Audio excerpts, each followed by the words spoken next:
Boa noite a todos.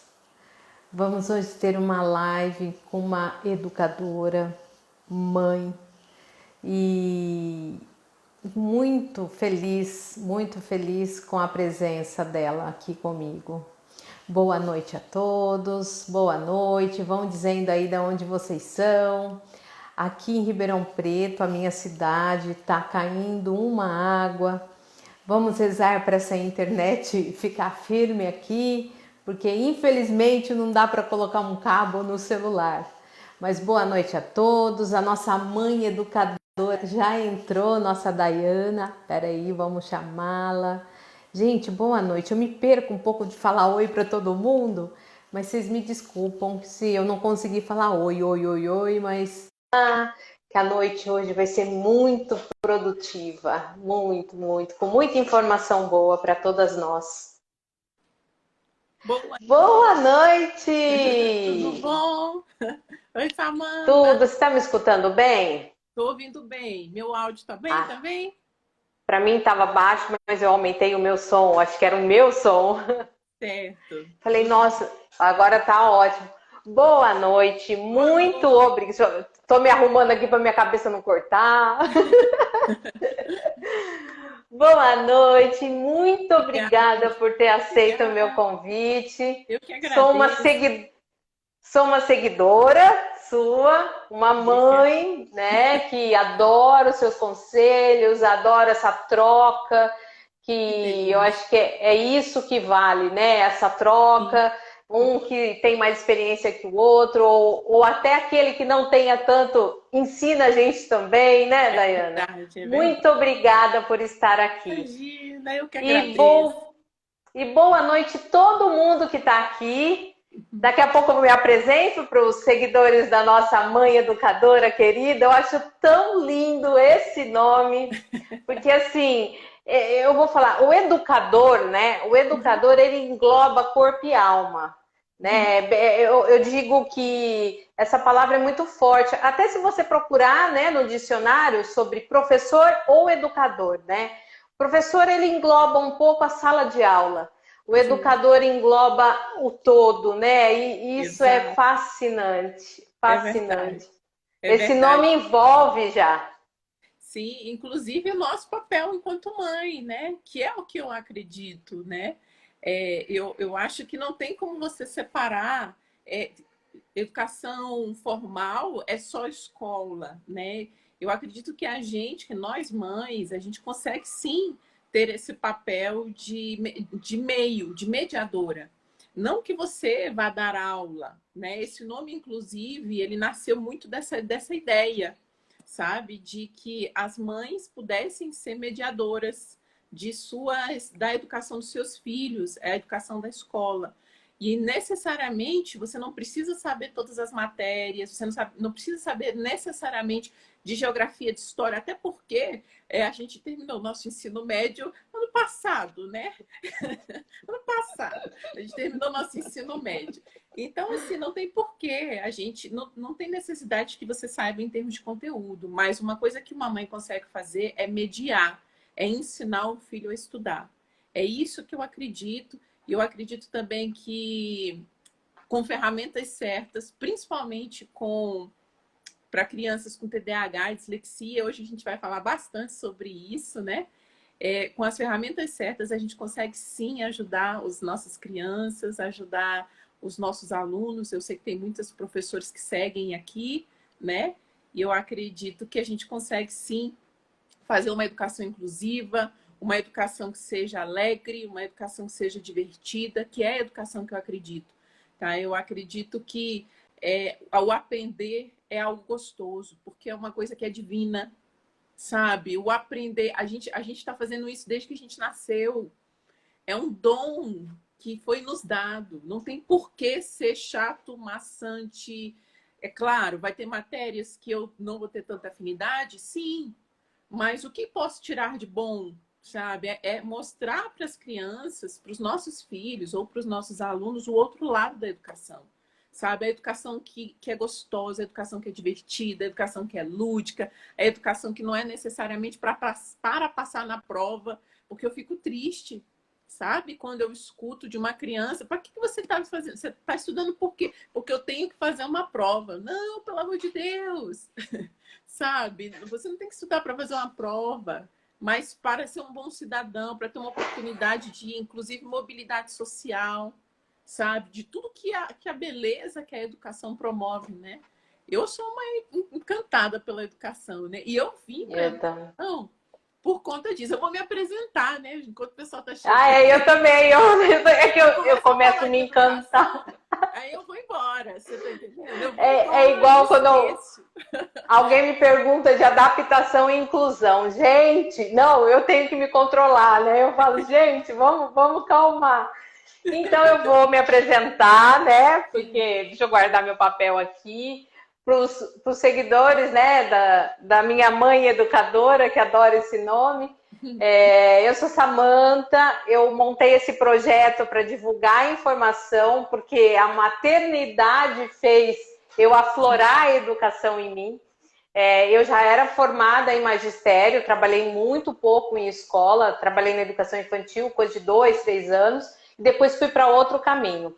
Depois de 30 anos, né, veio meu filho, assim, praticamente quase 30 anos, né? Veio meu filho, aí logo com 8 para 9, um turbilhão de coisas que eu tive, o diagnóstico dele, passou por um bom sofrimento, por quê? Não achei profissionais dentro da escola com informações. Então, ele passou pelo processo de sofrimento até eu achar profissionais que olharem para ele, me indicarem também, porque eu era da educação, mas não sabia o que era dislexia. Então, o diagnóstico do meu filho de dislexia e transtorno de déficit de atenção veio, e eu percebi que não existia informação fáceis e didáticas, comuns, simples para eu entender, né? E aí comecei a estudar, voltei para a faculdade, velhinha, voltei para a faculdade, assim, já estou terminando e engatilhei aí, montei esse projeto. Não tem. O que eu mais ganho nesse projeto é divulgar profissionais quanto você, divulgar informação. Graças a Deus, muitas pessoas a gente está acolhendo, está ajudando a dar um caminho, né? Porque a gente dá um caminho e essa pessoa Sim. tem que trilhar dentro do trilho dela, né? Da experiência dela. Então, é isso aí meu objetivo. Quem precisar de mim, eu trilho, procuro, mando para a Dayana, mando para outro. E é esse meu papel aqui. E sou uma mãe, assim, que já acabei de receber outro diagnóstico da minha segunda filha, mas com a dislexia também, mas com um impacto totalmente diferente, porque eu já tinha um olhar, eu já tinha adaptações para ela, então essa é a importância da informação, porque eu tenho duas criaturas com dois impactos diferentes. Um que tinha informação e o outro não. Então é esse o segredo da educadora, né? Informar o todo, o corpo e a alma. Então fala um pouquinho, Dá, porque é só você que vai falar, hein? Eu sou uma sedenta por informação, por educação. Eu sou apaixonada. Apaixonada, eu sou encantada, né? E eu também não era da área de educação. Vou me apresentar, né? Então, eu sou Dayana Andrade. Eu sou professora, sou educadora, sou mãe da Luísa, que atualmente tem 17 anos. Também tem um diagnóstico de TDAH e dislexia e DEPAC. Já vai fazer quase 18. Daqui a 6 meses ela vai fazer 18 anos, né? E aí já são 10 anos, já vai para 10 anos de laudo já, né? E assim como você, eu também vivenciei essas histórias em escola, de não ter apoio. E eu não era da área de educação, né? Eu mudei toda a minha carreira profissional para empreender e trabalhar com crianças que tinham transtornos, porque eu entendi, diante das dificuldades todas que a gente estava passando e dos caminhos que a gente tinha encontrado, que a gente poderia fazer algo diferente, né?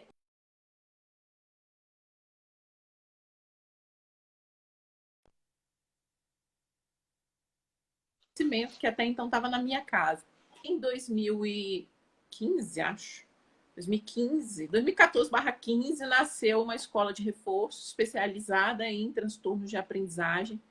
Já estamos aí, atualmente a gente está online e em domiciliar, mas a gente já passou mais de 200 alunos, já está bem na cidade, 250 atualmente, que já passaram por lá. E 90% com transtorno. Então, assim, eu sou muito grata e honro cada um dos meus alunos que passaram por lá, porque eles foram os meus melhores professores. É de um nível que eu já nem sei o que é ter um aluno que não tenha TDAH, nem dislexia, nenhum tipo de transtorno. Porque eu não sei, sabe? Eu tô tão acostumada com a hiperatividade, eu tô acostumada com eles subindo na cadeira, eles me atropelando o tempo inteiro. Porque quando eu tô com uma criança que fica quietinha, prestando atenção, eu tenho que perguntar, você tá bem? Porque eu acostumei com aquilo, foram anos, né? Atualmente eu já não estou mais dando aula mesmo, propriamente dito. Eu só trabalho aula, eu só faço com as mães, né? Eu comecei a transmitir, aí vou falar do programa. Eu hoje só faço atendimentos sociais, casos específicos que eu escolho do meu coração para atender essas crianças, porque eu acredito que conhecimento precisa ser compartilhado. Tudo que é dado a mim, tudo que eu tenho acesso, eu tenho por obrigação transformar esse conhecimento em algo que possa fazer diferença na vida de alguém. E eu tenho certeza que todo mundo tem algo a acrescentar. E se eu tenho condições de poder ajudar uma criança que não tem condições, por que não? A escola ainda se mantém e por que não ceder o meu tempo, né? E aí, assim, atualmente eu já não tenho dado mais aula, né? Finalizei um trabalho, inclusive, de alfabetização. E aí, em 2019, me deu um light. Eu falei assim, gente, eu preciso expandir isso que a gente está criando aqui dentro. Porque eram muitas metodologias, assim, eu entendo que é uma missão, porque eu estava no momento certo, no lugar certo, de ter acesso a informações, como, por exemplo, estratégias de gamificação, porque eu vi, apesar de não ser da área de educação, minha primeira formação era... Eu comecei como bibliotecária, mas depois eu fui para a área de gestão. Eu era coordenadora da área tecnológica de uma escola de educação profissional aqui em Brasília, e eu tive acesso a novas metodologias ativas, boa parte delas fora do país. E eu falei assim, gente, por que não usam isso na escola básica? Sabe? E eu vendo a minha filha com a dificuldade, eu comecei a aplicar o saber prático, o saber fazer, que são todas aquelas... São pré-requisitos da educação da Unesco a nível mundial, né? Que é o saber fazer, saber ser, saber conhecer, né? E toda a educação dentro disso. E eu falei assim, gente, isso está errado, eu preciso criar alguma coisa. E aí eu pensei, cara, eu tenho duas possibilidades, né? Ou criar escola ou criar alguma coisa que ajude a escola. E assim, se eu criasse uma escola, até que ponto eu ia estar ajudando quem não está nesse meio, né? Sendo que eu tenho uma alimentação geográfica. E aí aquilo começou a me angustiar, a questão de... Aí nasceu a escola de reforço, e aí em 2019 eu falei assim, a gente precisa mandar isso para o mundo. E aí estava começando a questão do digital, e eu falei assim, é isso, eu preciso levar minha mensagem para mais pessoas. Eu preciso mostrar que é possível que as mães, assim como eu, porque eu não era professora, eu não era educadora, eu não era nada disso, sabe? Talvez eu educadora de coração, mas eu não era professora. E eu falei assim, eu preciso ajudar a minha filha, porque a escola, infelizmente, também não me ajudava. A escola, quem me acompanha já há mais tempo já conhece essa história. Eu sempre gosto de repeti-la, mas a professora chegou a falar para eu tirar ela da escola, porque ela não estava adequada para a escola. Chegou a ser nesse nível, entendeu? Então, assim, eu falei, não, pera, isso tem alguma coisa errada, eu preciso ajudar. E aí nasceu esse programa, hoje já são mais de 100 mães nos programas para mães, e a gente começou a acolher os educadores também, porque veio professores, e eu fico muito feliz e grata, porque até era um projeto só para mães, tanto que minha linguagem é muito simples, porque eu não estou falando com pessoas técnicas. E aí vieram professores e os professores começaram a somar, a agregar. Fiz uma mudança de paradigma minha, porque até então, e aí vem assim, meu desenvolvimento e a minha evolução enquanto ser humano, de não ser reativo, de entender que não é hora da gente procurar culpados, sabe? É hora da gente pegar nas mãos, nós, professores e mães, e vamos ver o que a gente pode fazer um para ajudar o outro. Porque eu já fui da postura muito reativa. Eu era o giraia, quando falava que quando alguém... Porque assim, eu tinha uma mãe ferida. Eu tinha uma criança interior ferida, eu tinha uma mãe ferida que ouviu muita coisa da escola. E quando eu via isso nas crianças, do mãe educadora, dos meus alunos, eu tinha uma postura muito reativa. Eu já ia, não, porque não é assim, já marca com a coordenação, que não sei o quê. Eu continuo sendo a favor de buscar direitos, claro, mas também oferecer oportunidades. Porque, assim, boa parte dos professores sequer tiveram formação também para isso. A nossa formação é falha. Eu fiz depois pedagogia, quando eu fiz a minha transição de carreira, e eu larguei tudo. Eu entendi que aquilo era a minha missão, e eu larguei a minha carreira de gerência e tal, para empreender e ir para essa área de educação. E eu falei assim, gente, tem que ser diferente, sabe? Eu preciso fazer algo que realmente possa ajudar as pessoas. E aí nasceu os programas, né? Os programas das mães educadoras. Aí depois, ano passado, com a pandemia, surgiu a demanda grande de alfabetização. Então, hoje a gente tem mães que são mediadoras, são educadoras mediadoras, elas não dão aula, eu deixo muito claro isso com relação, quando a gente abre os cursos, elas não dão aula, até porque a gente não tem essa formação, nem né, geografia, história, ciência, a gente não lembra. Mas, assim, saber ensinar, é o tal famoso aprender a aprender, porque isso é uma habilidade que, infelizmente, pouquíssimas escolas ensinam, que é como que é fazer uma leitura, como é fazer um resumo, como é fazer um mapa mental. A maioria das escolas não ensinam isso. Eu digo porque eu fui aprender quando eu estava estudando para cursinho. E aí, assim, começou só com os programas para as crianças alfabetizadas. Hoje já tem as crianças, as mães que estão alfabetizando seus filhos em casa, estão tão lindos. E a alfabetização eu tenho um carinho muito grande, porque tudo começou por lá, né? Porque a minha filha só foi alfabetizada com 9 anos. Já eram traços da dislexia, já. Com 7 anos já começou os traços, a dificuldade de lembrar os nomes, dificuldade de aprender as letras, o espelhamento. Isso era muito claro nela já, desde sempre, desde pequenininha, com 5 anos. E a distração também, a questão do TDAH. Aí ela é do predominante, ela é tipo predominante desatento, com impulsividade.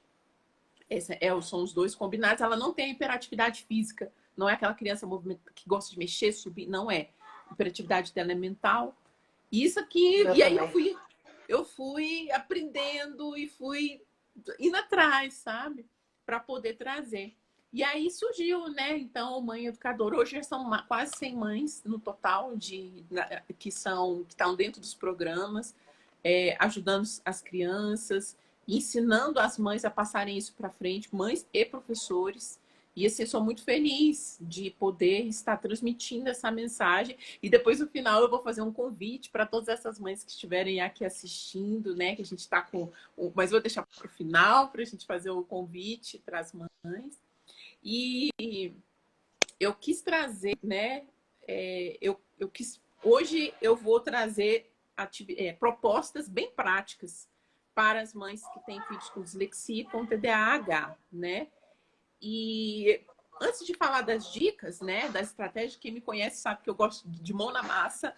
Eu não sei, uma das maiores dificuldades que eu tive ainda tenho, quando eu ia buscar informações sobre dislexia TDAH, era somente informações técnicas, dizendo o que era, como era, o que é muito importante.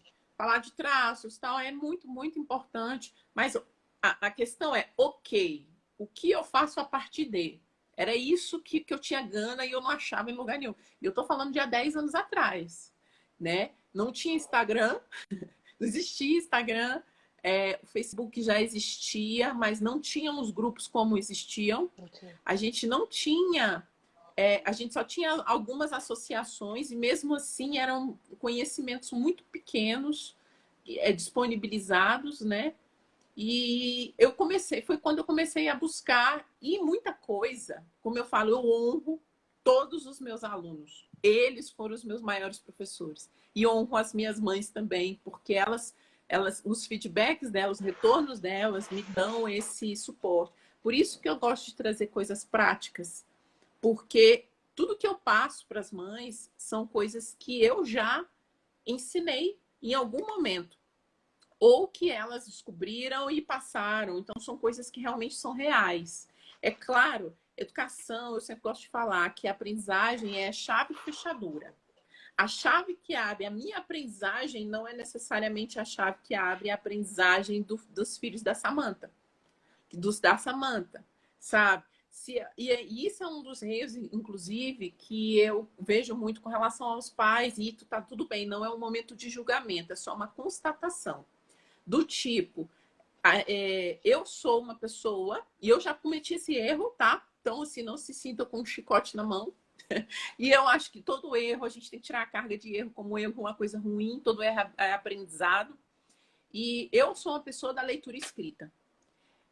Para eu conseguir entender alguma coisa e interpretar, eu preciso estar escrevendo necessariamente. Eu tenho muita dificuldade somente com coisas faladas. Então, assim, se você me enviar um podcast, eu provavelmente estarei fazendo um mapa mental do seu podcast. Provavelmente, porque eu não.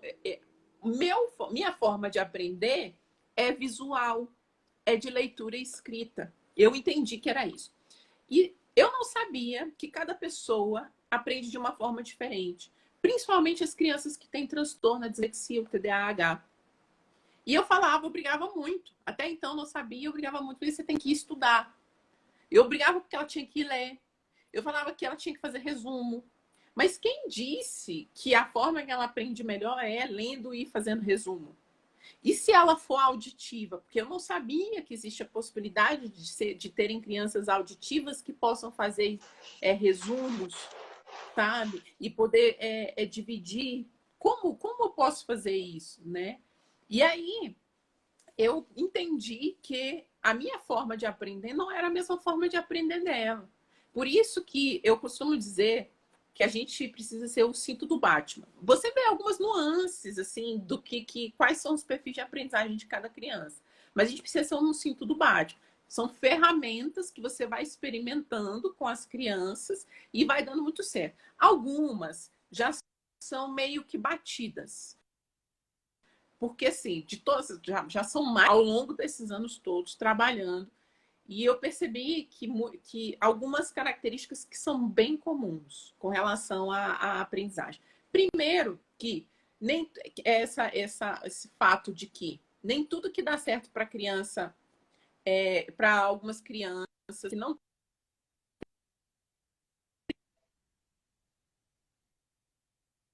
transtorno. Aí, deu uma travada, voltou. Eu Travou um tenho pouco. crianças que gostam, eu tenho crianças que gostam bastante de fazer resumo e eu tenho crianças que não gostam.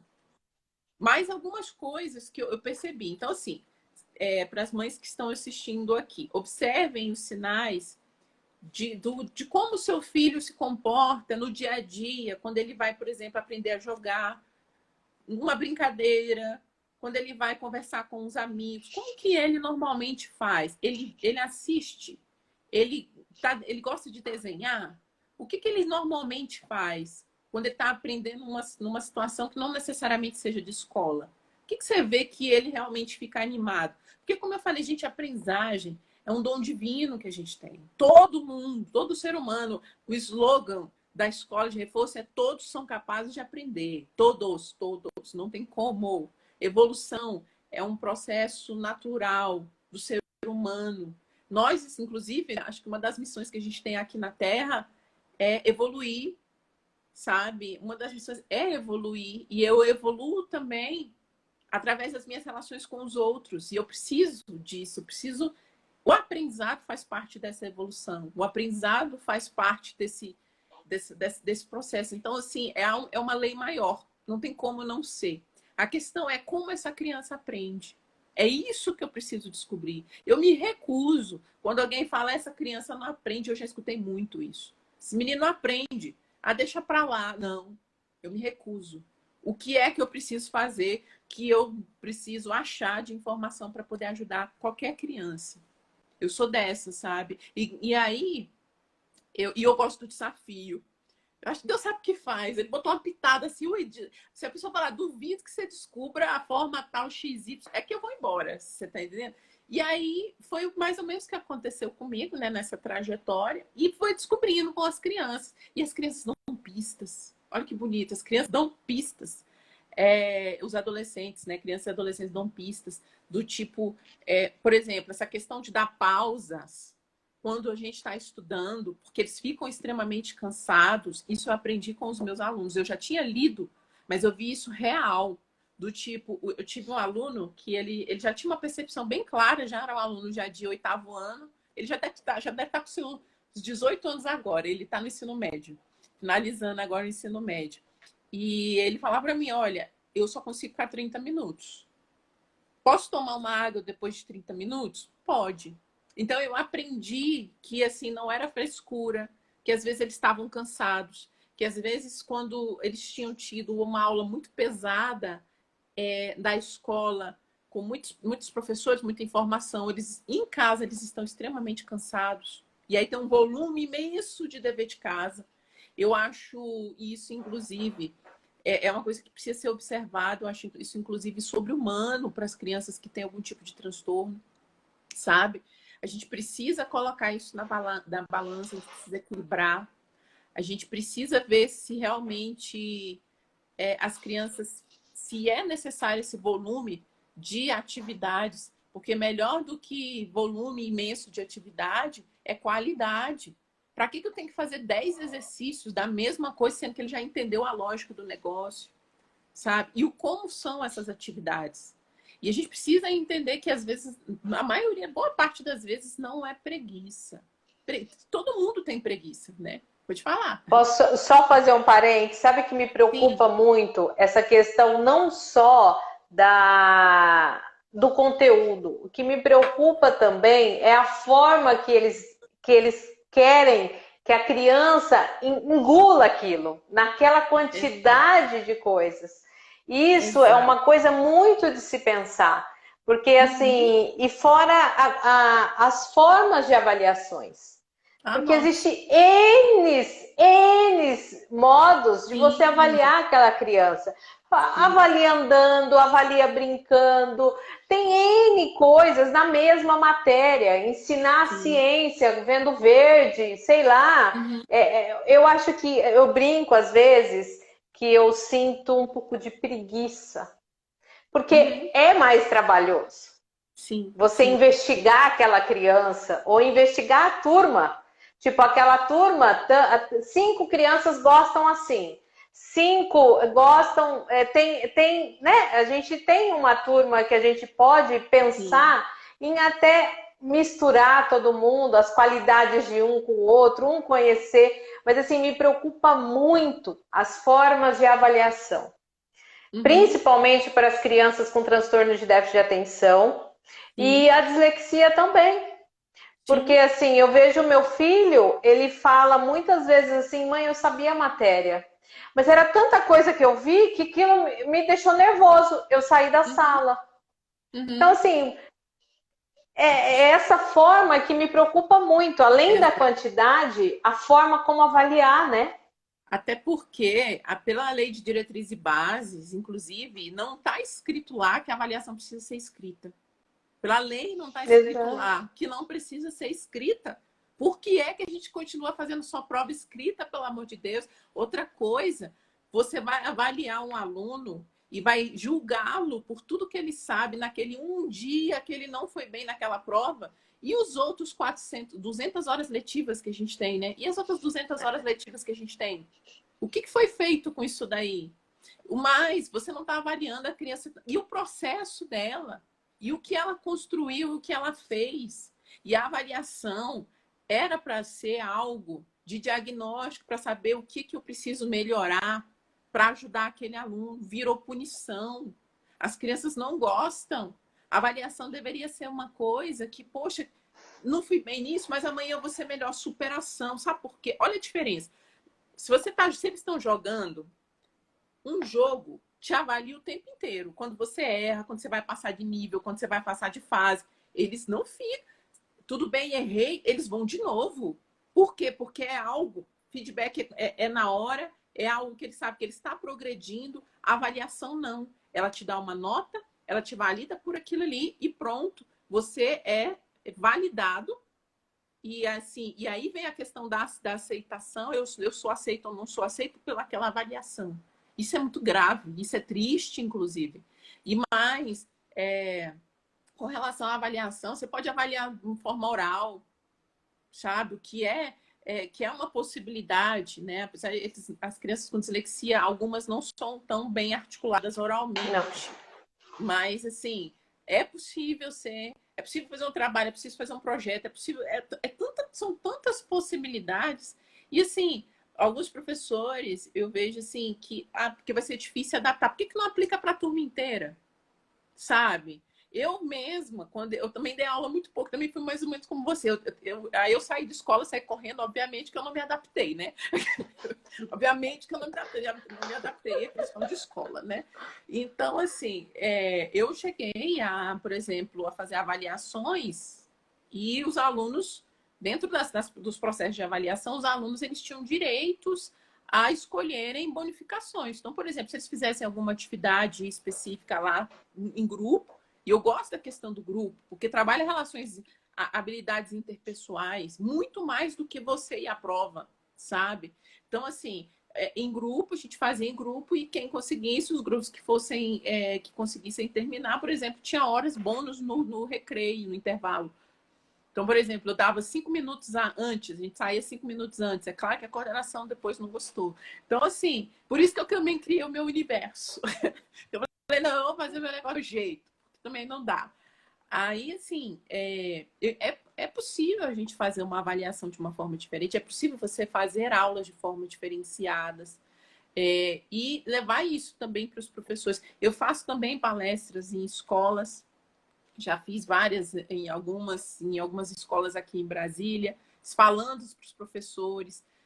Inclusive, essa questão das aulas online também. É possível a gente diferenciar essas aulas. Não tem condições de uma pessoa ficar 4 horas prestando atenção numa aula falada, só falada, sabe? Uma aula online exige muito mais a interação do professor do que somente as explicações, sabe? E você pode fazer isso em formato de jogos, formato de desafio, sabe? Posso falar? Eu vou fazendo os parênteses da sua fala. Eu tive uma experiência há umas semanas atrás sobre mães. A escola do meu filho é muito boa nesse sentido. Ela tem uma cabeça muito boa, muito aberta. É uma escola particular, né? Uma escola boa. Então, assim, além do diálogo ser muito bom, eles começaram a ter esse olhar à inclusão, que o ensinar diferente é melhor para todos, não que é melhor para o meu filho. Então, assim, eu estou muito satisfeita. Claro que a gente quer o imaginário, mas eu estou bem satisfeita do que é possível. Porque a gente também tem que pensar nisso, né? No que é possível dentro daquela realidade acontecer que o professor. Só que o professor, especificamente o professor de história do meu filho, ele está com 13 anos, meu filho. Ele está no 8º ano. A quantidade é maior. Ele começou a mudar o estilo de aula. Ele começou a dar, vamos ver um vídeo, tal hora, daqui, por exemplo, aula dupla.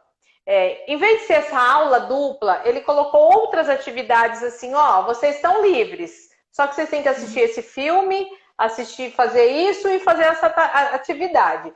Vocês me entregam aqui 2 dias. Eu estou online, no chat, e vocês me chamam. O que aconteceu? As mães reclamaram porque o professor não deu aula. Ai, meu Deus. Isso é delicado. Então, eu acho que isso é uma coisa que a família tem que pensar também. Essa coisa de cobrar a escola de conteúdo, de aula online. Gente, vamos também educar. Eu fiquei depois refletindo no grupo, as mães reclamando. Eu falei, gente, o professor foi o único que pensou que a gente está há 1 ano em pandemia e já está de saco cheio de olhar para a tela. Ele está ensinando a matéria dele de outra forma, vendo um filme, fazendo um trabalho. Então, assim, a gente também tem que educar a família. Sim. A gente tem esse... E esse professor, concordo com você, e esse professor, ele com certeza estava ajudando a desenvolver a autonomia, e eu acho que tem que ser, inclusive, assim, a gente tem que parar de ser aluno educação bancária. O professor deposita, né? Eu tenho aqui todo o conhecimento e o aluno está aqui para esperar, sabe? O aluno é um livro em branco e o professor de educação vai colocar e vai depositando. Tem que parar com isso, sabe? Mas isso assim vai muito de perfis de pais. Por exemplo, a escola de reforço, a gente utiliza muitos jogos. É o tempo inteiro, é muita gamificação, é jogos, a gente tem as partes positivas, mas quando os pais entram, é uma filosofia da escola. Quando os pais entram, a gente já conversa com os pais. Olha, gente, a nossa metodologia é assim, assim, assado. Por que a gente faz ela? Tem comprovações científicas. Não é porque é bonitinho, é lúdico e é engraçado. É também. Mas eu sei que também funciona melhor para as crianças. Então, eles já sabem. Porque, assim, justamente a gente evita esse tipo de coisa quando é uma coisa que é da cultura da escola. É diferente quando eu faço uma assessoria numa escola militar. E é uma escola extremamente conteudista. Extremamente conteudista, sabe? Bem daqueles modelos, assim, bem tradicionais. Enfim, mas Eu quero te perguntar depois, eu quero que você fala depois para mim sobre o que você acha desses métodos tradicionais. Quais? Sim. Esses métodos no todo, você vai falar, né? Sim. Vou falar, pode deixar. E assim, os pais buscaram esse perfil de escola porque eles entendem que é o que eles têm afinidade. E é diferente, por exemplo, quando a gente tem. Por exemplo, eu não colocaria minha filha, mas a minha filha não é uma escola, não é uma criança que se adapta a esse perfil de escola. Entende? Então, assim, a gente precisa olhar também qual é a filosofia daquela escola que os nossos filhos estão matriculados. É importante a gente observar isso. Por quê? Porque a gente sempre. Porque existem várias. A gente acha que escola é tudo igual, mas não é. A maioria das escolas realmente elas são tradicionais, mas a gente tem outras metodologias de ensino, principalmente que são mais acolhedoras para as crianças que são mais criativas. Não necessariamente que tem transtorno, mas que são crianças mais criativas, crianças que são mais dinâmicas, crianças que não são muito, que pensam fora do quadrado, sabe? Do que as crianças que gostam. Então, assim, tem perfis e perfis, né? E assim, voltando à sua pergunta da questão das metodologias tradicionais, por que não funciona? Não funciona somente, por exemplo, se você pegar uma aula somente expositiva para uma criança com dislexia, e mandar ela ler, provavelmente você não vai ser tão eficiente. Uma criança com transtorno, você precisa utilizar recursos multissensoriais. O que é isso? Se eu tenho 5 sentidos, e aí eu vou falar da questão da atenção, que é algo que é comum, da desatenção, que é algo que é comum tanto na dislexia quanto no TDAH. A diferença da desatenção do TDAH com a dislexia é a causa, né? Na dislexia, a parte do cérebro que é ligada à questão das funções de leitura é a área prejudicada. No TDAH é a área ligada à desatenção. Mas eu tenho nos dois transtornos, por exemplo, e aí a gente pode falar do TEA também, dos outros transtornos. A gente tem o DEPAC também, em todos esses transtornos, a gente tem uma característica que é muito comum, que é a desatenção. E então, assim, a diferença é a causa, né? No caso do disléxico, se ele mesmo que ele tome Ritalina, por exemplo, não vai funcionar, porque a causa da desatenção dele é outra. Sabe? A causa da desatenção dele é porque ele realmente não está conseguindo entender nada que o professor está passando, se ele for um disléxico de auditivo, ou ele não está conseguindo ler, se ele for um disléxico mais da questão da leitura, ou então ele não vai conseguir escrever, se for da questão da coordenação motora. Então, tudo isso precisa ser levado em consideração. Então, por que não funciona? Porque normalmente as escolas elas utilizam somente um dos nossos sentidos, que é a aula expositiva, o falar, né, e a leitura escrita. Sendo que boa parte, né, na minha experiência, nos meus estudos, das crianças que têm algum tipo de transtorno, são crianças que são muito sensoriais. São as que eu chamo de sinestésicas. Você tem que utilizar diversos recursos para aprender a atenção dessa criança e, com isso, formar memória de curto, médio e longo prazo. É por isso que, inclusive, o TDAH, inclusive, não está dentro do rol lá dos transtornos de aprendizagem. Né? Não é um transtorno de aprendizagem como é a dislexia, disgrafia, descalculia, não é. Mas ele causa transtornos, por quê? Porque se a criança não tem atenção, ela não forma o quê? Não forma a memória. Porque a atenção, ela é o combustível da memória. Se eu não tenho atenção, se ele não está prestando atenção, como que ele vai formar a memória? E aí, uma dos principais reclamações dos pais, né, que tem, porque nem toda criança, inclusive com TDAH, tem problemas escolares, né? Não são todas. Já o disléxico, sim, por conta da questão da leitura, né? Por isso é um transtorno de aprendizagem. E aí a gente precisa utilizar recursos multissensoriais. E o que é isso? Eu vou ter que usar 5 sentidos: visão, audição, tato, paladar, tudo que eu puder para poder inserir conhecimento, informação. Quanto mais meios e canais de informação chegando para aquela criança, melhor a apreensão dela. Por que é aprender? Esse nome aprender. Aprender significa trazer para dentro. Apreender. Eu tenho que pegar aquela informação, aquele dado e colocar para dentro do meu cérebro. E eu só consigo fazer isso, tá? Estudando o processo de aprendizagem, se eu tenho que âncoras.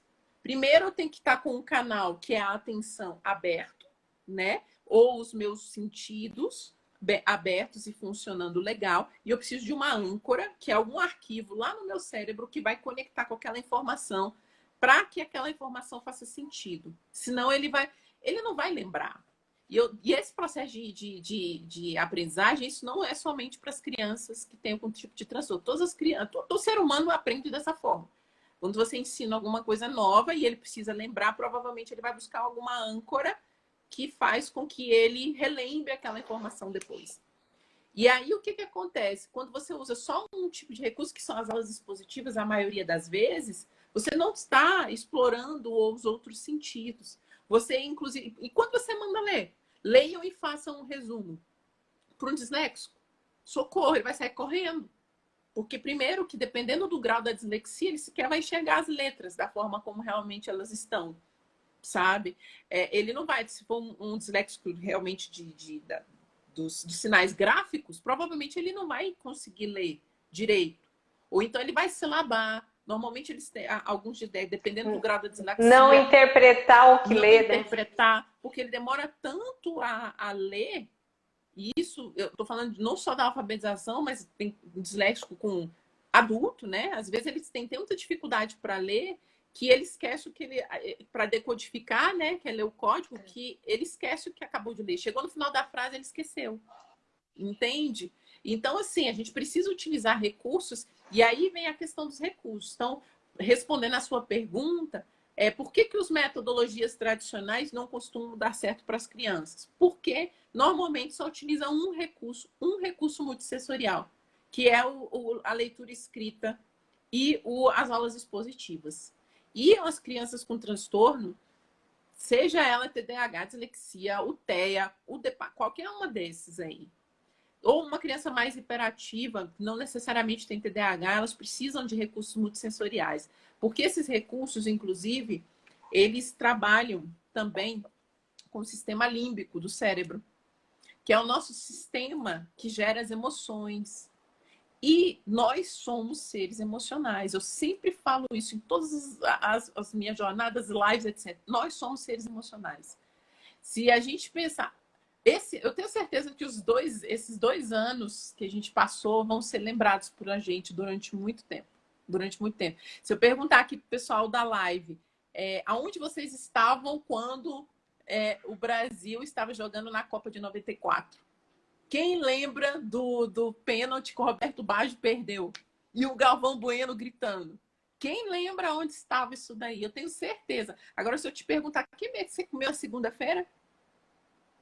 Você lembra exatamente o que você almoçou na segunda-feira? Você lembra? Você não vai lembrar, porque aquilo não são dados que não te geraram emoção. Emoção gera memória de longo prazo. Então, quanto mais eu aquela criança utilizar jogos, e aí eu vou falar algumas estratégias, vou dar dicas, né? Porque eu estou só na teoria, mas eu vou dar dicas práticas. Quanto mais recursos a gente utilizar para as crianças, mais chance a gente tem de aprendizado. Mais a gente ensina para elas como elas aprendem melhor. E mais, elas param de ficar se crucificando, se machucando, falando que eu não posso, que eu não consigo. Porque, assim, a aprendizagem nas escolas das crianças com transtorno mexe muito com a autoestima delas. Muito mesmo. E a aprendizagem também é afeto. Se a criança não acredita que ela é capaz, se ela não acredita nela, se ela não acredita que é uma questão somente de metodologia, você pode ser o melhor professor da face da Terra com os melhores recursos, que você não entra, você não Quase consegue caiu. avançar. Você não consegue avançar com essa criança, porque nem ela acredita. Tanto que lá na escola, uma das primeiras coisas que a gente faz quando eles entram, normalmente as crianças vêm com a autoestima bem abalada, é trabalhar a questão da autoestima. Uma das regras lá é proibido falar que não consegue sem tentar. Porque ele já está tão acostumado a ter dificuldade em não conseguir, às vezes, que eles já vêm com a questão da autoestima abalada. Então, assim, eu tenho que fazer um trabalho. Você consegue, proibido falar, eu estou com você, você vai conseguir. E explicar. Tudo isso que eu explico para vocês, na verdade, eu também explico para as crianças. E aí eles começam a entender que, opa, o problema não é só meu. Peraí, é porque eu aprendo de uma forma diferente. Você está vendo que dá uma outra visão do que ele achar que ele é o problema? E sabe por quê? O que acontece quando ele acha quando ele é o problema? Quando isso acontece, as portas da educação, da escola se fecham. Eu não vou aprender mesmo, tanto faz. Agora, quando ele vê que existe uma possibilidade dele aprender de uma forma diferenciada, as coisas se tornam diferentes. As portas se abrem de uma forma diferenciada para essa criança aprender, entendeu? E aí você ensina, olha, tudo bem, a gente não tem como mudar o seu professor provavelmente vai dar uma aula expositiva. O que normalmente eu ensino?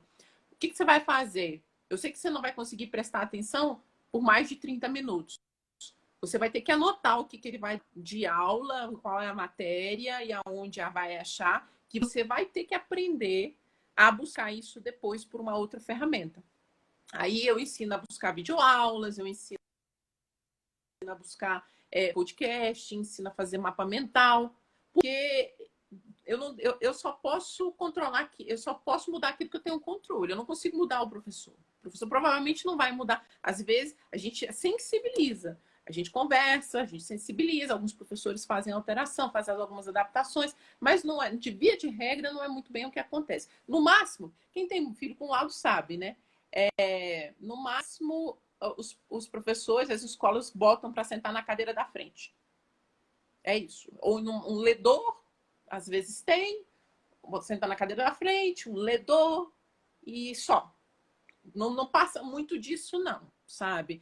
E aí, assim, no máximo, a gente pede para que as provas não sejam muitas provas no dia, porque tem escola que bota cinco, meu Deus do céu, cinco provas no mesmo dia. Tem escolas que tem a questão dos simulados, né? Tem escola aqui em Brasília que tem simulado para as crianças do primeiro ano, simulado de Enem, no primeiro ano, sabe? Meu Deus, no primeiro ano, a criança fazendo simulado de Enem. Então, assim... Outra coisa que eu sou contra as Olimpíadas. As Olimpíadas que hoje tem... Né? Assim, vários tipos de Olimpíadas pode acontecer. Mas aí eles pegam aquela empresa X, né? Pra gente não falar o nome, pega aquela empresa X que todas as escolas fazem, pegam, jogam, né? Contratam, põem lá para fazer essa competição, que não é uma competição respeitosa. Não. Eu todo ano eu brigo com a escola, né? Mas assim, como é uma rede grande, tem essa empresa lá dentro. Então, assim, eu falo, gente, isso não é respeitoso. A gente põe ledor. Eu falei, mas não é isso que é uma adaptação para o meu filho. Não é Não. um ledor que vai fazer a adaptação para o meu filho. Então, assim, eu acho que a gente tem que refletir um pouquinho nisso também. As escolas Sim, tinham que ter essa empatia mais. Para que sim. isso, gente? Vai chegar no mercado de trabalho, já vai sofrer, sabe? Não. Para que a gente. E, e que tipo de sociedade a gente está criando para com isso? A gente tem que ser cooperativo.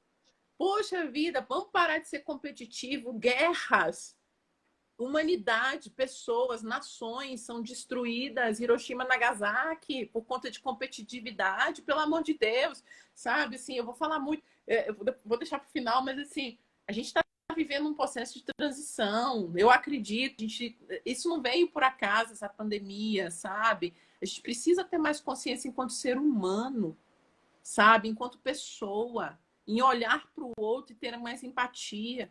E por que eu vou ficar validando competitividade? Para que isso? Ao invés de. E existem jogos, eu sou a favor de jogos, mas jogos cooperativos. Cooperativos, não jogos competitivos. Você pode usar, são facas, são dois lados da mesma moeda. Você pode usar para competitividade, para enaltecer um grupo de alunos, e muitas escolas fazem isso. Eu fico muito triste, sabe por quê? Porque dá outdoor. Dá outdoor. Tantos alunos aprovados no vestibular, eu tenho pânico de ver isso daí. Para que isso, pelo amor de Deus? Sendo que, não vai adiantar de nada, sabe? A sua vida é passar no vestibular e eu vou te dizer, sabe por E quê? entrar na medicina ainda, tantos da medicina.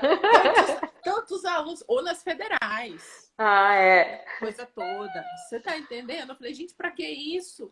Eu vou te dizer, eu fui essa pessoa que vivia para passar em vestibular, e eu passei, e eu falei assim, pronto, é isso. O que eu vou fazer da minha vida? Sabe? Eu fui esse adolescente que foi que foi. Aí me deu uma crise de identidade, porque minha vida inteira eu tinha treinado para passar numa federal. Passei, mas e aí? Era só isso? E aí o que acontece quando essas crianças saem, essas adolescentes, né, jovens saem do mercado de trabalho? Não desenvolveu habilidades interpessoais. Boa parte das demissões, inclusive, são por conta de habilidades interpessoais. Uma pessoa que não sabe ouvir, que não consegue ser cooperativa, uma pessoa que tem medo de perder o cargo por estar ajudando uma outra pessoa. Ah, não, se eu ensinar aquela pessoa, ela vai tomar meu conhecimento. E aí eu vvou ficar desempregado. Então, pelo amor de Deus, para com isso. O universo é rico, o universo é abundante. Quanto mais você dá, você recebe. Você está entendendo? Não existe. Não para, sabe? E assim, a pessoa que tem dificuldade com fofoca, que tem dificuldade de se relacionar, uma pessoa que tem dificuldade em ter proatividade. Mas olha que incoerência.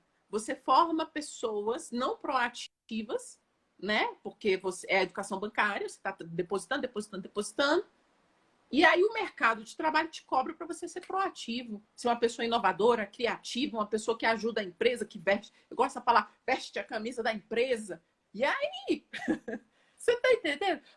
Incoerentes, são coisas incoerentes e tristes. Porque aí aquela pessoa, poxa vida, eu tenho um diploma, mas e aí? Sabe? Quantas pessoas têm diplomas e aí e não estão conseguindo se reinventar, sabe? Não conseguiram avançar no mercado de trabalho. E assim vai. Então, assim, é uma outra realidade, né? É triste de ver essas coisas. E assim, tem pais e pais, né? Tem pais e pais. Tem pais que valorizam demais. E tá tudo bem, sabe? Eu acho que, sim, eu também incentivo a Luísa a passar num vestibular, tá? Mas se ela quiser, porque essa não a define. Se você pode ter uma profissão, inclusive, que sequer foi inventada ainda. Porque há 3 anos atrás não existia, por exemplo, piloto de drone. Hoje existe piloto de drone. E se eu quiser ser um piloto de drone? Há 4 anos atrás não existia essa profissão. A gente está numa era em que as Equipe profissões de serão games. inventadas. Exato, produção, design de games. Por que não? A gente está numa era em que as coisas, que a gente vai ter profissões, que boa parte das profissões que existem hoje não vão mais existir. E E aí, são onde está a aqueles que criatividade? pensam, fora da caixa. É aqueles Exatamente. que aprendem diferente. Que aprendem diferente. E, inclusive, eu vou deixar para o final. Inclusive, a gente vai falar bastante disso. Não, eu já vou falar logo. Não, vamos Vai ter lá. uma. Eu quero, inclusive, já aproveitar o ensejo para convidar todos vocês para uma jornada que vai acontecer na semana que vem. É uma jornada linda, linda, linda, linda. Eu Que, tô. para mim, na minha visão, foi um download divino do tipo, não nem suponho assim, passe isso para as pessoas. Passe isso para frente. E vou falar muito disso, essa questão das crianças que vão reestruturar essa nova fase do planeta. E são essas crianças que pensam fora da caixa, essas que são inovadoras. O que a educação faz? Da forma como ela é hoje. Você tem, é uma coisa muito incoerente. Você tem uma criança que ela é muito boa em português, ela não é tão boa em matemática. Aí o que eu faço? Ao invés de potencializar o que ela é muito boa, e que é português, eu pego e fico focando só na matemática. O que acontece? Ela vira mediana em português e mediana em matemática. Eu tenho o quê? Pessoas medianas. É isso que acaba acontecendo na educação tradicional, da forma como ela é. Sendo que, quando eu for, por exemplo, se eu sou boa em português, eu provavelmente for uma jornalista, não vou me cobrar, por exemplo, os cálculos estequiométricos lá de química. Alguém já usou cálculos estequiométricos alguma vez na vida? Nem sei se eu aprendi Ou isso. então o ciclo reprodutivo das plantas, as briófitas, pteridófitas. Você está entendendo? O que é isso? Você está entendendo? Como é que passar no cabelo? Você está entendendo? Aí te cobra um negócio, é um monte de dados, né? Informação para que vai servir para pouquíssima coisa, sabe? Sim, é importante saber das plantas, de saber como que as plantas se reproduzem, como é, mas o detalhe do detalhe, que o zigoto, você precisa ver como é o processo reprodutivo das plantas lá, das briófitas, que o zigoto entra com o gameta feminino. Se você não tiver como profissão botânico, para quê? Você está entendendo? Então, assim, são coisas que são incoerentes, e é por isso que eu falo, assim, e uma coisa que eu chamo a atenção aos pais, o seu medo, sempre eu pergunto, o seu medo do seu filho não ir bem na escola é algo do seu filho ou é sua criança interior ferida, você, adulto ferido, que no passado viveu isso? Eu tenho perguntado isso para as mães, sabe, nos programas, ponto eu estou cobrando, porque é uma coisa que a gente precisa duvidar e criticar de algumas coisas que são impostas, do tipo, não faz sentido, eu vejo em alguns grupos de mães, participo desses grupos de mães de TDAH e uma mãe falando que ela fica quase todos os dias, de 2 horas da tarde até quase 7 horas da noite, com a criança, fazendo atividades. Eu falei, não, tem alguma coisa errada.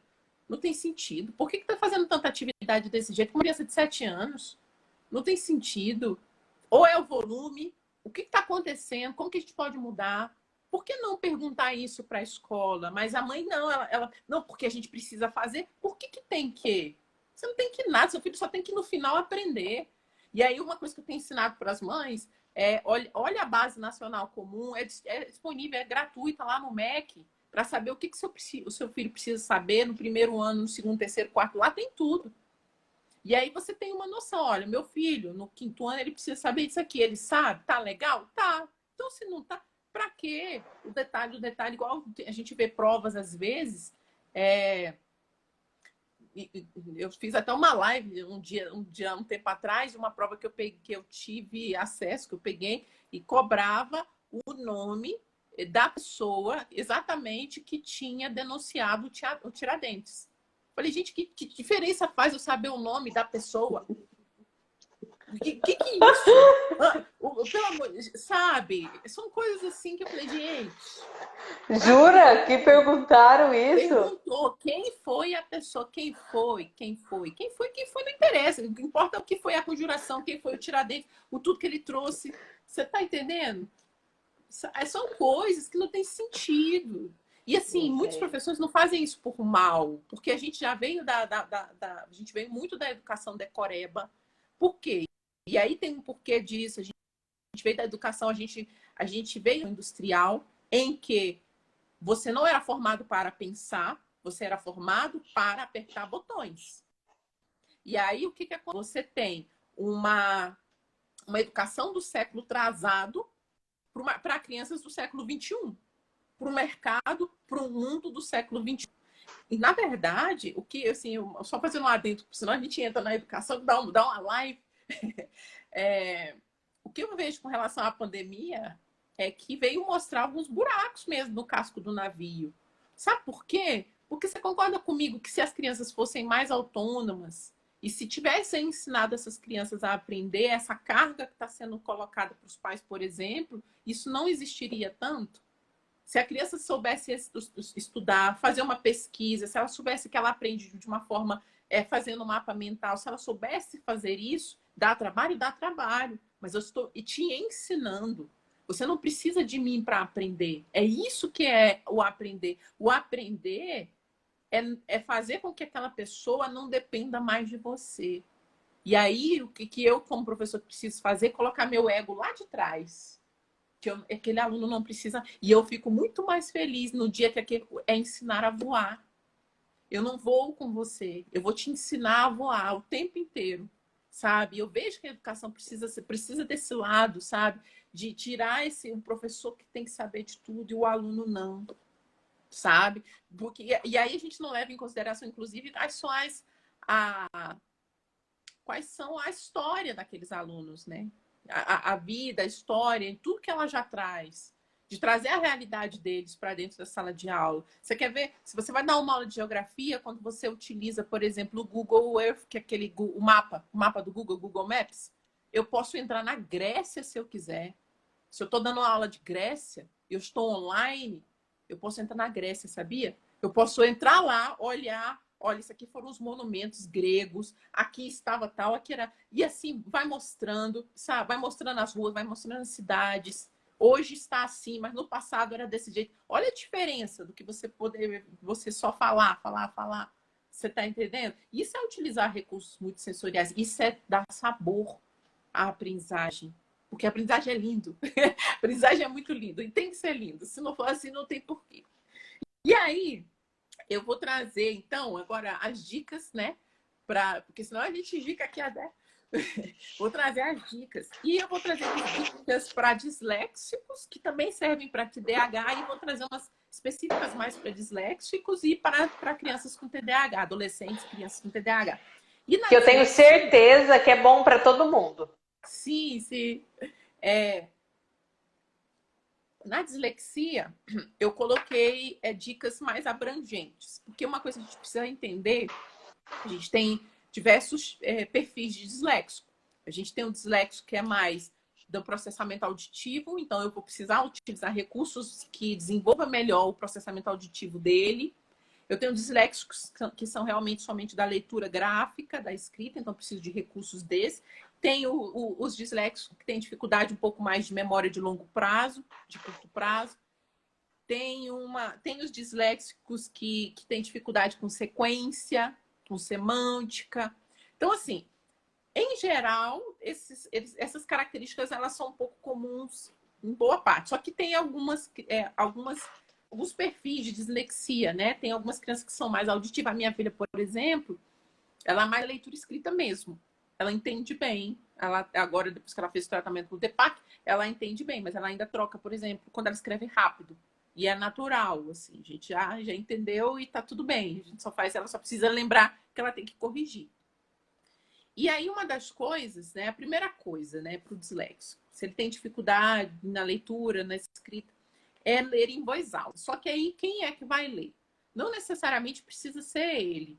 E nesse caso, dependendo do grau da dislexia, ou precisa ser os pais ou alguém que fique com essa criança para poder ler para essa criança, porque provavelmente ela vai entender melhor, já que ela tem dificuldade na leitura, porque ela não interpreta bem, ela não consegue enxergar os sinais gráficos Ou seja, se ela vê o P com o B, por exemplo, ela vai ver a mesma. O cérebro dela não interpreta os sinais gráficos. Para ela é tudo a mesma coisa. Automaticamente ela não decodifica. Se ela tem essa dificuldade, o que eu preciso fazer? Eu preciso que alguém leia para ela. E aí, pode ser os pais, ou pode ser. E aí pode ser gravado. Eu gosto muito de usar o recurso do gravador do celular. É uma possibilidade você gravar a sua voz, gravar um texto e dar para eles. Ou então, outra possibilidade que eu uso muito, e foi inclusive os meus alunos que me falaram, tia, eu gosto, eu coloco o texto em PDF, eu tiro uma foto, o texto se transforma em PDF, e aí eu coloco num software, num aplicativo, que é de celular, vocês podem baixar, se chama @voice. @voice. E aí ele transforma aquilo que está em texto em áudio. Entende? Então, assim, eu estou utilizando o recurso auditivo para essa criança. Então, a possibilidade. Então, olha, leitura em voz alta, e aí não necessariamente precisa ser a criança. Lembrando que, normalmente, crianças não gostam, que têm dislexia, não gostam de ler na frente dos colegas, tá? Então, a gente precisa respeitar isso. Aquele negócio de apresentar na frente do grupo, vamos respeitar. Não são todas as crianças com dislexia que gostam de fazer esse tipo de trabalho. É possível fazer de uma outra forma, né? Depois eu vou tirar aqui. O aplicativo é @voice. @voice. VOICE. Ficou mudo o seu microfone. Isso, @voice. Esse é o aplicativo. Ele transforma a leitura e ele faz isso até com livros, tá? Eu já utilizei várias vezes quando eu estava lendo, quando eu quero ler muito rápido, porque aí tem a possibilidade de você acelerar. Igual tem o acelerador agora de áudio do WhatsApp, tem isso aí no aplicativo também. E aí você pode acelerar e ler também rápido. Isso aí é um recurso que eu uso para as crianças com TDAH, ler acelerado, porque aí elas precisam prestar atenção. E só para os TDAH, para o disléxico não. Você pode manter igual e somente o auditivo. E aí você pode mudar o fundo, porque algumas crianças com dislexia, elas têm hipersensibilidade a alguns fundos, alguns papéis, algumas cores de papéis. Então, por exemplo, eu já percebi, tem algumas crianças que quando você escreve num papel amarelo, ou quando está lendo daqueles livros que tem um papel mais amarelado, elas se saem melhor na leitura. E aí, lá nesse aplicativo, você pode mudar o fundo branco, fundo amarelo. Aí você pergunta, como eu vou saber? Testando. Meu filho, você ficou menos cansado lendo no amarelo ou no branco? A gente tem que olhar isso. Às vezes eles são hipersensíveis. Isso é muito comum na dislexia. Muito mesmo, né? E outra coisa que eu trouxe aqui também... Eu uso muito, só, você falou tem o áudio, do escutar, tem o Word. Se tiver no Word, se tiver o Word novo, ele já tem acessibilidade. A escola do meu filho tem esse da Microsoft, que é o Word novo, e ele só recebe pelo Word para escutar. Aí tem acessibilidade. Na hora da prova, aperta e lê. Aí lê voz de homem ou voz de mulher, rápido ou não. Então, o Word novo também tem.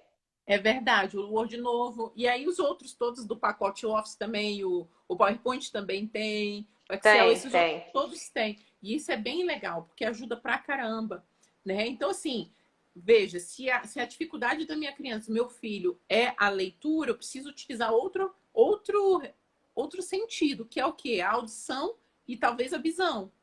O tato também, sabe? É isso que é utilizar recursos... O concreto, né? O concreto também. E aí vem a questão de utilizar os mapas mentais. Então, por exemplo, se ele tem dificuldade em interpretar códigos, eu tenho que pegar aquela informação que ele está lendo e transformar em desenhos. E aí eu faço isso no formato de mapa mental. O mapa mental é você colocar o assunto principal no meio, e aí você vai puxando ganchos de informação daquela informação, do que ele está estudando. É muito melhor do que ele só ler aquela informação blocada. Porque quando eles vão ficando mais velhos, por exemplo, no ensino médio, já é mais difícil. Porque, por exemplo, esse livro aqui é um livro de ensino médio, da minha filha, do segundo ano do ensino médio. A leitura é extremamente blocada. Isso para um disléxico apesar de que esse aqui até tem uns desenhos, mas olha, É tudo em formato de blocos. E aí, o que precisa fazer? A gente precisa tornar essa leitura um pouco mais dinâmica, tá? A gente precisa, ou a gente pode pegar esse material e ler para eles em formato de áudio e eles escutarem, ou a gente ensina, se eles, dependendo do grau da dislexia, eles conseguem ler e interpretar legal, mas algumas crianças não conseguem. A gente ensina a fazer os mapas mentais, fazendo resumos dos parágrafos. Isso, inclusive, a gente pode pegar post-it e colocar resuminho nos parágrafos. Deixa eu ver aqui o Rafa. Vergonha não é a mesma coisa de querer ler na frente de todos, né? De não querer. Vergonha é diferente de não querer ler. É diferente. É bem diferente, bem diferente. Até porque você colocar em evidência aquilo que eu tenho dificuldade, sabe? A gente não faz isso. Eu acho interessante que a gente não faz isso com os adultos. Por que a gente tem que fazer isso com as crianças? Você tá entendendo? A gente não faz. Olha, eu não gosto de música sertaneja. Eu não vou me submeter a ficar escutando música sertaneja. Você tá entendendo? Então, assim, são coisas que às vezes a gente faz umas coisas com as crianças que a gente não faz com os adultos, né? Enfim. E aí, dando continuidade, que eu anotei aqui, para as crianças com dislexia, é importante você sempre falar olhando para ela, principalmente as que têm alguma falha no processamento auditivo, porque tem os combinados, as crianças que têm um tipo combinado também, né? As que têm a falha no processamento auditivo, você precisa falar com ela, precisa ver a articulação da sua boca, ela precisa ver você falando com ela, olhar nos olhos, perguntar, certifique-se que ela entendeu o que você está falando. Não adianta, porque é muito característico do disléxico, quando eles vão contar uma história, aquele negócio, aquele dia, aquele menino, eles têm dificuldade de lembrar nomes específicos, né? Isso é muito característico do disléxico, do DEPAC também, mas do disléxico também. Então, você precisa olhar para eles para você se certificar, sabe? Sem saber a dificuldade da criança, geralmente isso gera leitura em público. Exatamente, geralmente sim. E aí a gente tem que tomar cuidado com essa questão da leitura em público. Às vezes é para ajudar, porque o professor está sondando a leitura, mas se você percebe que o aluno não quer, tem alguma resistência muito grande, já é um sinal de alerta, tá? Já é um sinal de alerta. Porque, por exemplo, já tive aluno no 8º ano que ainda estava silabando. Silabar, a gente quer fazer sílabas. Ler as palavras em formato de sílaba, isso no 8º ano. E aí eu não tinha laudo, era um laudo errado, um caso específico, era um laudo errado de TDAH apenas. Eu falei, não, isso aqui não é nunca. Isso aqui não é TDAH, pode, por gentileza, né? É claro, eu não posso dar laudos, né? Mas, assim, por gentileza, investigue, falei com os pais, e assim foi. E a gente começou a desenvolver essa aluna específica, sabe? Então, assim, a gente precisa ficar de olho, né? Observar com empatia, né? Essas particularidades das crianças, né? Usar os mapas mentais, como eu falei, que é ler em formato de desenho, que é importante. Ensinar as crianças a fazer os mapas mentais, usar audiobooks, usar música, isso é importante. Porque algumas crianças com dislexia, elas têm dificuldade de memorizar as coisas, né? Entender até elas entendem, mas elas não conseguem memorizar para depois, por exemplo, passar para o papel. Então, pode fazer músicas com conteúdo, e aí você pode exercitar a criatividade deles, pode usar técnicas mnemônicas. O que é isso? É você pegar, por exemplo, se ele tem que decorar o tipo da classificação dos seres vivos. Reino, filo, gênero, espécie, nananã. Eu decorei com a frasezinha reficofage. Reino, filo, gênero, espécie, família. Família, gênero, espécie. Reficofage. Coisa que eu criei. A gente sempre dá um exemplo que é o dos planetas, a ordem dos planetas do sistema solar. Isso aí é bem batido, né? O pessoal até reclama, mas quando vocês vão falar de técnica mnemônica, vocês só falam desse exemplo. Mas é porque você que tem que criar. Muitas coisas é a gente que cria. E aí você precisa fazer associações, né? Do planeta minha avó tem muitas joias, mas só usa no pescoço, né? O Plutão saiu. Mas minha avó tem muitas joias, Mercúrio, Vênus, Terra, Marte. Mas só usa Saturno, Urano, Netuno e aí, por último, Plutão, que não é mais considerado planeta. Mas aí uma frasezinha que foi criada, né, para poder ensinar as crianças. Então, assim, utilizar esse tipo de recursos para trazer memória de longo prazo. Esses aqui a gente usa também com as crianças com TDAH, não necessariamente os disléxicos. E com o TDAH também, boa parte desses recursos também se usa com as crianças com TDAH. Utilizar os jogos. Eu, inclusive, fiz um Reels lá no perfil, no @mãeeducadora_oficial, que mostra como é que eu posso criar um quebra-cabeça de um livro didático, por exemplo. Eu posso tirar a cópia dessa parte, se se ele tem que ler, posso tirar a cópia disso daqui e posso partir ela, né? Tirar a cópia e posso recortar e pedir para ele colocar em ordem, lendo cada bloco.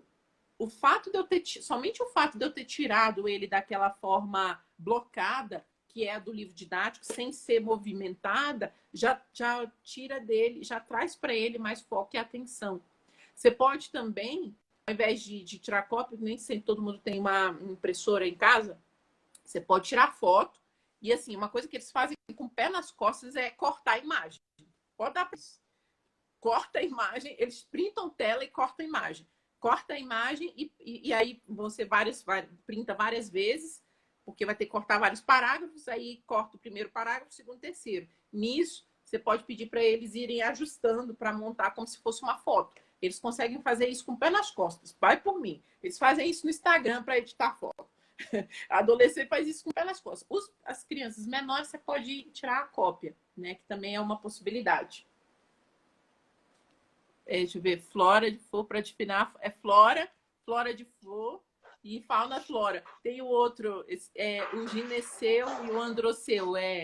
André, que é os gametas masculino e feminino das plantas. Androceu é André e gineceu é Gisele. Então, o masculino é androceu e gineceu. Então, assim, você vai associando coisas. Na internet tem muita coisa legal.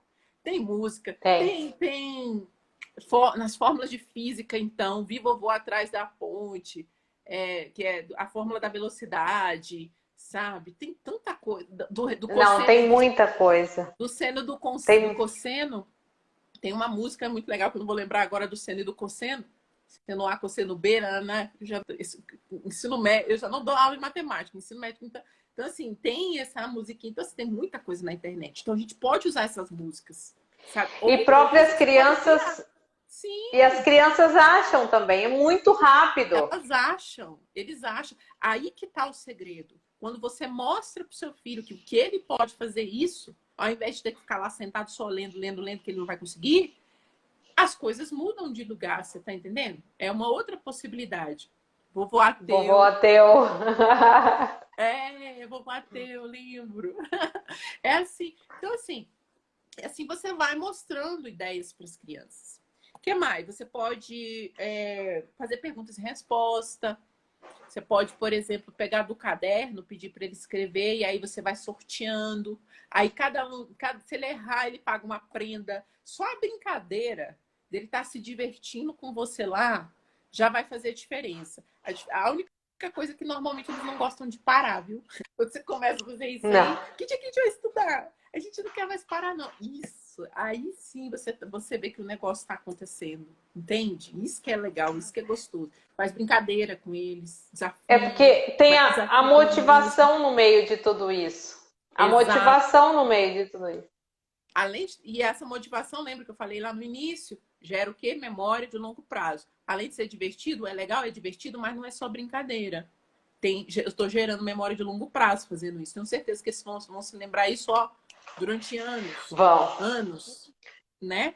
Ô, Dayana, eu tenho...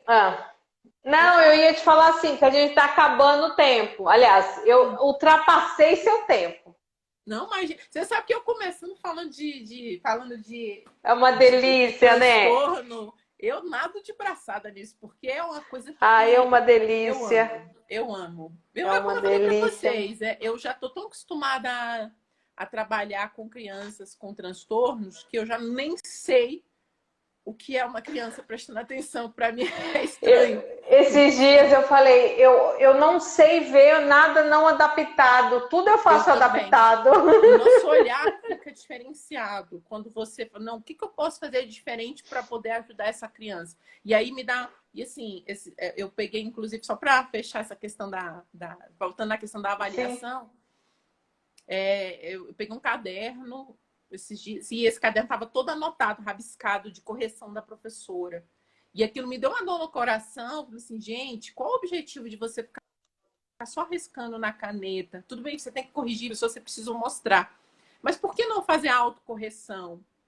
Quais são, por exemplo, se o seu filho vai escrever uma redação, escreve para ele o que ele precisa se lembrar. Ele tem que lembrar que tem que botar parágrafo, ele tem que se lembrar que ele não pode passar da margem, ele tem que se lembrar da letra, ele precisa se lembrar que tem que ter 3 parágrafos, coloca lá o que ele precisa se lembrar. Quando ele finalizar, ele pode fazer a autocorreção. Ele vai observar, sabe por quê? Toda vez que você faz isso, você condiciona a criança a estar sempre avaliada, ela sempre vai esperar de você. Sempre vem aquilo, a criança, ao invés de ter a autoavaliação, ela fica dependente da validação dos outros. Isso é perigoso, porque a gente não tem controle sobre isso. Só a gente pode se validar, porque ninguém calça nossos sapatos. Você tá entendendo? Ninguém sabe onde nossos calos apertam. E a gente está formando uma habilidade muito importante, que é a da nossa autoaceitação, quando a gente faz isso. Então, assim, dica para os pais e para os professores. Trabalhar a autoavaliação. Sim, você vai avaliar. Depois que ele fizer a avaliação dele. Do tipo, quando a criança chega e mostra assim para mim, olha que desenho, que bonito desenho esse que eu fiz. Ah, que legal, meu filho. Que bonito. E você validou, mas é diferente quando você pergunta, você gostou do seu desenho? Aí ele pode olhar, não gostei, posso fazer melhor. Eu posso fazer melhor. Ele entendeu que ele validou, não o externo, entende? A gente está formando uma outra habilidade. Então, assim, só para finalizar essa questão das dicas, das técnicas, né? Então é isso, gente. Deixa eu Mas essa semana a próxima semana nós temos uma semana. Sim. Fala, porque eu vou estar lá, mas fala aí para o pessoal gravar. Segunda-feira vai começar a jornada estudando com TDAH e transtornos. Isso que vocês viram hoje aqui, isso aqui é só a pontinha.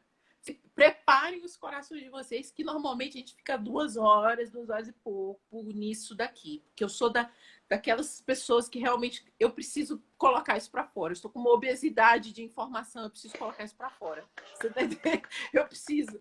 E assim, eu precisei, eu preciso passar. Então vai ser dos dias 14 até o dia 17, às 20 horas, no canal Mãe Educadora. Precisa fazer a inscrição lá na link da bio. A bio tem a minha fotinho lá fotinha no perfil, aí tem um link lá embaixo, só clicar, é gratuito, é um curso gratuito, onde eu vou te ensinar o passo a passo, tá? Vai ter todo o passo a passo do processo de aprendizagem com as técnicas para as crianças. Depois dessa jornada, eu vou durante mais tempo, tá? Eu vou abrir as vagas, aí entram as vagas do programa Help, que é um programa que eu ensino as mães a ensinar os filhos. Aí as mães ficam comigo, a gente vai fazer uma imersão, a gente vai ficar meses juntas para as mães aplicarem em casa. Mas assim, com esse curso gratuito, as mães já vão conseguir ter muita informação, muito resultado. E assim, estou fazendo de coração, é algo que está vindo, porque foi um download divino. E assim, foi muito emocionante. Eu vou contar isso, não, porque vou contar no dia. Porque foi muito bonito. Foi assim, e não sou eu, na verdade. Eu peguei a mensagem, eu sou co-criadora. Eu peguei a mensagem de algo maior e falei assim, Dayana, é por aqui, passa. Você tá entendendo? E aí vai. E tá muito bonito, tá gostoso e assim, eu tô fazendo com muito amor e carinho essa jornada para vocês, tá bom? Ó, para quem não tá te seguindo, para te seguir, Mãe Educadora Oficial tinha outras mães educadoras, mas aí eu vou ter um oficial para ajudar. Mãe Educadora Oficial. @Mãe Educadora Oficial. Deixa eu ver se temos dois. Eu Obrigada, acho que não. gente. O pessoal está só agradecendo aqui. A Solange, uma amiga querida, psicopedagoga linda. Pois aí, pois aí. Ai, que delícia. Vamos nessa. Eu quero agradecer, assim, todo mundo que passou por aqui, que ainda vai passar, porque isso vai ficar gravado, né? Se Deus quiser eu não errar aqui. Mas, ó, eu descobri para quando erra, o Instagram tá arquivando agora. Tá bem mais fácil. Tá arquivando. Que bom. É uma dica. Uma dica para quem sempre erra de salvar. Eu tinha deixado de fazer, graças a Deus, assim, deu certo, porque travava demais o live no Instagram. E eu não sei, agora dessa vez deu certo. E vai dar, certo. Tá dando. Porque, nossa... Daiana... Sim, diga. Pode falar. Não, fala. É por isso que eu, inclusive, toda quinta-feira a gente faz as lives lá no Mãe Educadora Oficial, lá no canal do YouTube.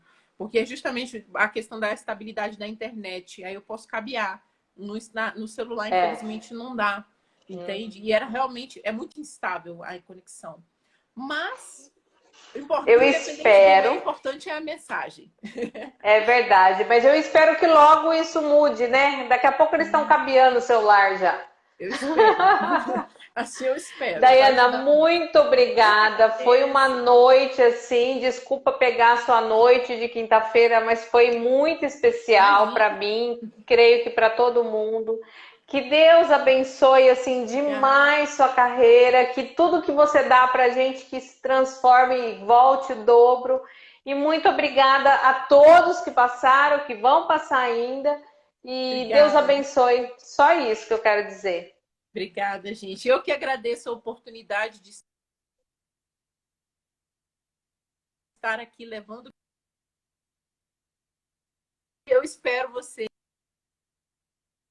para esse evento lindo, lindo, lindo. Olha, eu costumo dizer, ninguém sai de uma jornada da forma que entra. Escutem o que eu estou falando. É algo que realmente é visceral. Não é por nada, não. Mas vocês vão ver. Não conta muito, não. É para ter que estar lá. Sábado e domingo, só para ir já passando algumas informações e já dando uma esquentada. E segunda-feira a gente começa. Tá bom? Ótimo, obrigada. Boa noite a todos. Obrigada, Dá. Um beijo. Fica com Deus. Obrigada. Deus abençoe aí. Amém. Obrigada.